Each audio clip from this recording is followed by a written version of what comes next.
What do we as citizens do to keep the Obamacare from coming into? Well, actually, you know, I mean, if the president wins again, is it going to be? We're recording this on October 24th. That's right. Now, I don't know when people will click on it, but basically Tomorrow. there's 13 days left in this election, and the people of the United States will be heard on this issue. Clearly, Mississippians would like to see us repeal Obamacare and try something that works and something that we can afford.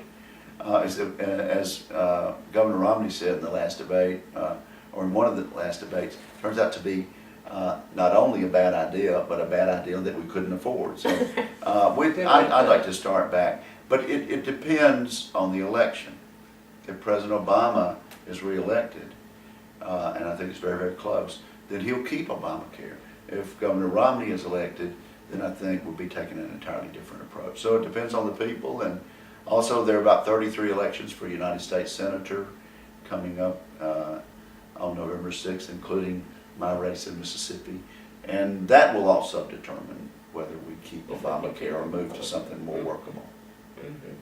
What are your feelings on working with foreign governments to increase trade? Well, actually, I think we can benefit from trade if it's fair. And I think Governor Romney's been very outspoken on this. China has been cheating in terms of trade. We need to sell things to the Chinese. I mean, it's a market of 1 billion people plus. And we've benefited with being able to sell, particularly in Mississippi, our agricultural products around the world. And so trade with foreign citizens, foreign businesses, has actually helped us, and it amounts to a better lifestyle for people all over the world. But if you're going to trade with us, don't be dumping these cheap goods, and so you can corner the market and then raise it back up. We've been very active in my office, making sure that we play on a level playing field. We love to buy things from overseas. We love to sell our Mississippi manufactured products overseas, but play by the rules. That's right. That's right. Do you feel that that should be used as a bargaining chip when you are working with a country? Well, I think it's. I guess you just about have to. Well, I think it's a matter of negotiation. And you know, really, to tell you the truth, during all the administrations, Reagan, Bush, Clinton, and this current administration, we've engaged in free trade agreements, and basically I've supported that because I think it, on balance, it helps us create jobs. Now, there's two sides to that issue. Some of the lower paying manufacturing jobs have gone away, and it hurts when that happens. But I think the goal of our government and our economy is to replace those low paying, like maybe shirt factory jobs, which we used to have in my little town. We did here. Well, I'd much rather my kids work for Pioneer Healthcare, better paying jobs, with better skills. So we can make it work, but it's a balancing act. It is, and you know, it's so much balancing and everything, and it's just hard to do. It's just hard to figure it out. Tell me a little bit about your family. People in Magee always want to know, where do you come from? Well, you know, I was raised in Pontotoc.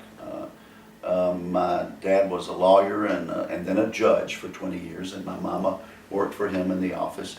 And I'm married to Gail Long of Tupelo, and we have 3 children, 3 grown children, 2 daughters that live in Jackson, 2 grandchildren that live in Jackson, and my son, McDaniel, is in the Air Force stationed in Okinawa as an intelligence officer. So 3 children, 2 grandchildren, a wonderful wife who works at Ole Miss Tupelo. Oh. And so she doesn't get to travel all the time with me when I travel around the state, but as much as possible. But Gail Wicker is seen. You're definitely a Mississippi man. Oh, absolutely. They're always going to want to know that. That's right. How do you feel as an ordinary citizen that I can do something to help our government? What can I do as an ordinary citizen? Oh, I think there's so many ways, but actually, you're creating jobs. You're in a small business, creating True. advertising opportunities, and also creating commerce with this new kind of media here. But Americans volunteer. We're known for that. We've been known for that for 2 centuries or more as exceptional when it comes to doing things for no reward. We just do things to make our communities better. So we're very community minded. We've cured diseases because of small community organizations coming together to fight polio, to fight blindness. So I noticed you've been real active in polio. Right. So just a collection of good community values. I will say this: people ought to vote. That's right. People ought to register to vote and get their children to do that. And when that jury duty summons comes, it doesn't come that often. Don't try to wiggle out of jury duty. Go and be a responsible citizen, do your part, and make sure that our judicial system works. So those are just, you know how to be a good citizen. You don't need to Well, be I listening. know that. I just want to know what I might can do to help. Let's say anyone that's running for office. Just, can we go through a phone lines? Can we go through putting signs in a yard for, Sure. Yes, all that sort of thing. And most of it is available on their websites, That's right? right. I have a website, and there are some people right here in Magee. There's some people in Mendenhall who know how to volunteer in a political campaign. We got good people. We really do. I'm so glad to have you with me today. Well, it's good to be and here. we love for you to come to MageeNews.com, and I hope that you will vote. That's one of the main things that we've been pushing and talking about day after day is the responsibility you as a citizen of Magee and of Simpson County, Mississippi, and the United States is to vote. And if we don't vote, hell, we still gonna complain or whatever. But I hope you will vote. Have a good day, and again, thank you for coming. Glad to be with you.